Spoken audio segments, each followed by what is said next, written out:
बिस्मिल्लाहिर्रहमानिर्रहीम, अस्सलाम वालेकुम। मैं असदुल्ला खान हूँ। आज दोपहर में मैंने जो खबर ब्रेक की थी और एक वीडियो की थी कि काजी फाइसा साहब के हवाले से किस तरह से हुकूमत ने सुप्रीम कोर्ट से रुजू किया है, और ये मैंने जब खबर ब्रेक की और उसके बाद फिर वीडियो की, तो उसके बाद फिर बहुत सारे और लोगों ने भी इस पर वीडियो की है। और कुछ लोगों की वीडियो से ये तासुर मिलता है कि जनाब ये तो कोई खबर ही नहीं थी, ये तो कोई बात ही नहीं है, एतराज़ लग गया बात ख़त्म हो गई।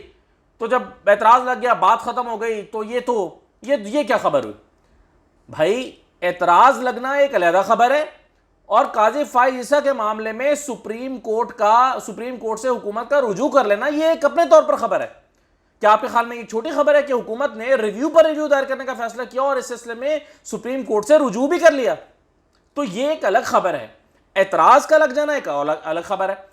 मैंने आपको ये दोपहर बताया था कि इब्तदाई तौर पर इस पर जो एतराज़ात लगे, वो एतराज़ात ये की नौयत ये है कि जी डॉक्यूमेंट, एतराज़ात देखिए दो तरह के हो सकते हैं। एक तो ये कि ये डॉक्यूमेंट नहीं है, ये डॉक्यूमेंट लगा दें, जैसे अभी कल भी शहबाज शरीफ साहब के मामले में हुआ। जैसे याजुल हसन साहब ने कहा कि इस पर एक ऑब्जेक्शन लगा हुआ है, डॉक्यूमेंट नहीं है, तो उन्होंने कहा कि जी ये डॉक्यूमेंट अब लगा दिया, ऑब्जेक्शन रेज हो गया, तो बात ख़त्म हो गई। अब जब उसमें लाहौर हाई कोर्ट में शहबाज शरीफ साहब की दरख्वास्त आई थी जो 7 मई को सुनी गई, उसमें भी ऑब्जेक्शन लगा था सुबह में, फिर वो ऑब्जेक्शन रिमूव हुआ और उसके बाद वो दरख्वास्त काबिल समाअत हो गई और सुन ली गई। तो एक तो इस तरह का एतराज़ हो सकता है कि ये डॉक्यूमेंट्स पूरे करें जी, डॉक्यूमेंट्स पूरे करेंगे, तो ये एतराज़ लगाकर जो है वो ये एतराज़ात लगाता है रजिस्ट्रार ऑफिस। दूसरा एतराज़ ये होता है कि जी ये तो सुनी ही नहीं जा सकती और वापस कर दी।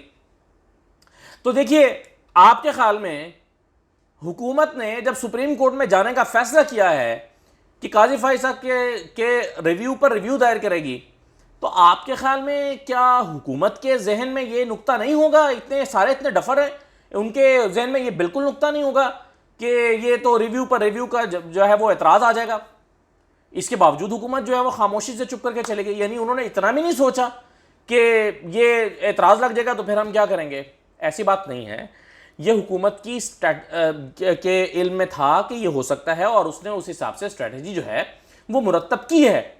अब इस पर यह एतराज़ लगना कि जी ये रिव्यू पर रिव्यू फाइल नहीं हो सकता, तो इसका मतलब ये नहीं है कि अब हुकूमत घर चली जाएगी कि अच्छा चले, हमने तो, जैसे कि मैंने आपको बताया कुछ वीडियो से यह तासुर मिला है, हालांकि ऐसा नहीं है। अब मैं आपको एक और ख़बर दे रहा हूँ और साथ ही साथ आपको इसकी यानी एक तो स्ट्रेटजी बता देता हूँ हुकूमत की क्या होगी, और दूसरा इसका कानूनी तरीका क्या होता है। यानी एक दरख्वास्त अगर सुप्रीम कोर्ट में दायर होती है और उस पर एतराज़ लग जाता है, तो अब उसका रास्ता क्या है हुकूमत के पास? हुकूमत के पास इसका रास्ता यह है, सबसे पहले तो ये कि हुकूमत उसकी एक चैम्बर अपील में वो जाएगी। यानी आप कहें कि जी हमें इन एतराज़ात, जो आपका एतराज़ है इस एतराज़ के साथ ही थ्रू कर दें और हमें आप सुने। जैसे मैंने आपको बताया था कि शहबाज शरीफ साहब के मामले में यहाँ पर हुआ कि एतराज़ लगा दिया गया रजिस्ट्रार ऑफिस की तरफ से। शहबाज शरीफ साहब ने कहा कि मुझे आप इस एतराज़ के साथ ही जस्टिस अली बाकर नदवी साहब के सामने जाने दें, शहबाज शरीफ साहब के वकला ने कहा, और वो अपीयर हुए। शहबाज शरीफ साहब के वकला जस्टिस अली बाकर नदवी साहब के सामने अपीयर हुए। अली बाकर नदवी साहब ने कहा कि जिनका एतराज़ दूर कर दें और इसको फिक्स करें। वो एतराज़ दूर हुआ और हेयरिंग फिक्स हो गई, हेयरिंग हुई और 26 तारीख के लिए वो उसकी डेट पड़ी। तो इसी तरह से ये मामला जाएगा एक जज के पास और उसको चैम्बर अपील कहते हैं। चैम्बर अपील सुनी जाएगी कि हम इस एतराज़ के खिलाफ अपील करना चाहते हैं। यानी हुकूमत वो दलाइल देगी कि माजी में किन किन केसेस में ऐसा हुआ कि अपील पर अपील हुई। तो अपील पर अपील माजी में अगर हो चुकी है तो आप हमें भी सुन लीजिए, तो चैम्बर अपील होगी। अब ये चैम्बर अपील किसके पास जाएगी? अच्छा, चैम्बर अपील अगर रिजेक्ट हो जाती है तो फिर क्या होगा, ये मैं आपको आगे बताता हूं। लेकिन ये चैम्बर अपील इस केस में किसके पास जा सकती है? ये उन 10 जजेस के पास तो नहीं जाएगी जो पहले बैठे हुए थे, क्योंकि वो इसमें फरीक थे एक तरह से। इसका ज्यादा इम्कान है जस्टिस मज़ाहिर नकवी साहब के पास। अब मज़ाहिर नकवी साहब जो हैं उनका मामला यह है कि मैंने उनके बारे में दोपहर को आपको बता दिया था वीडियो में, मैं दोहराना नहीं चाहता। मैं फिर कहूंगा कि वो बायस्ड नहीं है। ये नहीं होगा कि एक सुप्रीम कोर्ट जज अपनी पर्सनल बायस की बुनियाद पर फैसला कर रहा हो।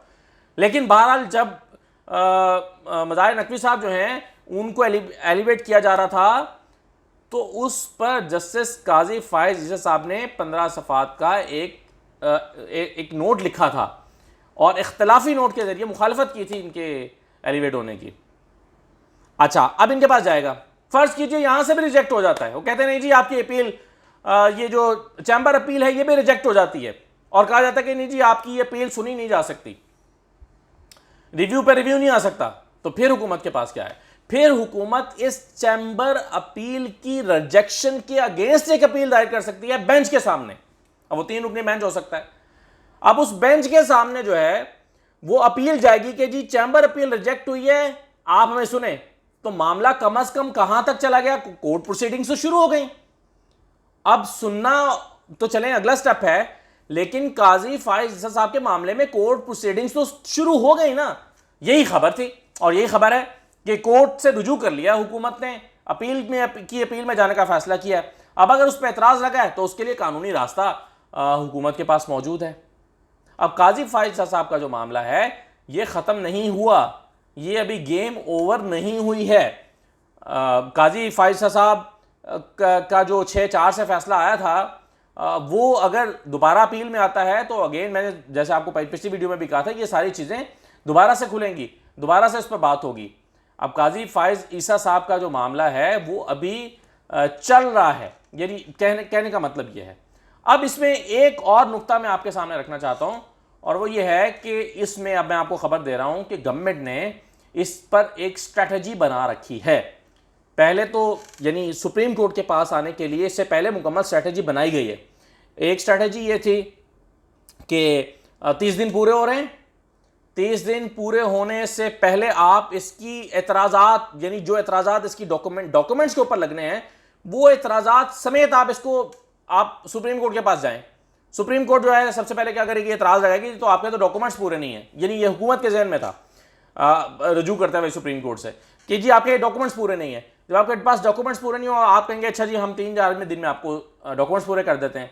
अब अगर वो 30 दिन पूरे हो भी जाते हैं उस फैसले को तो अब वो टाइम बार्ड नहीं रहा, क्योंकि आपने 30 दिन के अंदर अंदर सुप्रीम कोर्ट से रुजू जरूर कर लिया है। अब रुजू कर लिया है, अब अगर 4-5 दिन ऊपर भी चले जाते हैं तो कोई मसला नहीं है। तो गवर्नमेंट की स्ट्रैटेजी एक तो यह थी कि चलेंगे 4-5 दिन का टाइम बाय करें ताकि हम इस पर अपनी तैयारी और मुकम्मल तरीके से कर सकें और इस पर एतराज़ात जो है कि एतराज़ात आते हैं तो आ जाएं और इस पर चले जाएं। दूसरा हुकूमत की स्ट्रैटेजी का यह भी हिस्सा था कि अगर ये सुप्रीम कोर्ट जो है यहां से ये एतराज लग जाता है कि रिव्यू पर रिव्यू दायर नहीं हो सकता, फाइल नहीं हो सकता, तो फिर क्या करना है। तो फिर ये उनकी स्ट्रैटेजी में शामिल था कि हम जो है वो इसके चैम्बर अपील में जाएंगे। चैम्बर अपील से अगर ये मैं आपको अब एक समझ लीजिए कि खबर दे रहा हूं, तरीक़ेकार भी यही होता है, तरीक़ेकार भी यही होता है कि इस प्रोसेस को फॉलो किया जाता है। लेकिन जो प्लानिंग हुई है हुकूमत की जो ऑफिसेस में, लीगल ऑफिसेस में, उसमें प्लानिंग यही हुई है कि हम इस अगर अब जो चैम्बर में अगर ये रिजेक्ट होता है तो हम इसकी बेंच के सामने अपील फाइल करेंगे, यानी इस फैसले की रिजेक्शन पर अपील फाइल कर देंगे, रिव्यू में चले जाएंगे और फिर वहां से जाकर देखा जाएगा कि अगर वो समाअत के लिए मुकर्रर हो जाता है तो फिर गेम ऑन है, और अगर समाअत के लिए मुकर्रर नहीं होता तो फिर गवर्नमेंट की स्ट्रैटेजी जो है वो क्या होगी ये भी आपको पता चल जाएगा। अब मैंने जो दरख्वास्त है जाहिर है वो भी सामने आएगी तो पता चलेगा कि उसमें नए पॉइंट्स क्या शामिल किया गया है और हुकूमत इसको अपनी, लेकिन ये ज़रूर है कि कुछ ऐसे पॉइंट्स इस दरख्वास्त में डाले गए हैं जो इसके रिव्यू में जाने का जवाब फराहम करते हो। ऐसे पॉइंट्स इसमें 12 जरूर शामिल हैं। तो ये मैं वजाहत कर देना चाहता था अपनी इस वीडियो में कि ये नहीं है कि जो तासुर कुछ वीडियो से या कुछ व्लॉग से कुछ चीज़ों से ये मिला है ना कि सुप्रीम कोर्ट में आया जी रिजेक्ट हो गया, कहानी ख़त्म। कहानी ख़त्म नहीं हुई, मैं ये बताना चाह रहा हूँ आपको, कहानी ख़त्म नहीं हुई। जो काजी फायज ईसा साहब हैं उनके मामले में एतराज़ात के समेत आगे प्रोसीड करेगी गवर्नमेंट, ये उनकी स्ट्रैटेजी का हिस्सा है। ये मैं आपके गोशगुजार करना चाहता था। तो इसको ओवर सिंप्लीफाई ना करें, ओवर सिंप्लीफाई ना करें कि नहीं जी वो तो दरख्वास्त आई थी उन्होंने एतराज़ लगा दिया, कबूल नहीं की और कहा।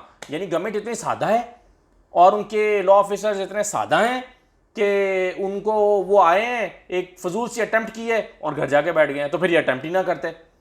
तो इतना सादा मामला नहीं है, ये मैं आपको बताने की कोशिश कर रहा था। इजाज़त दीजिए, अल्लाह हाफ़िज़।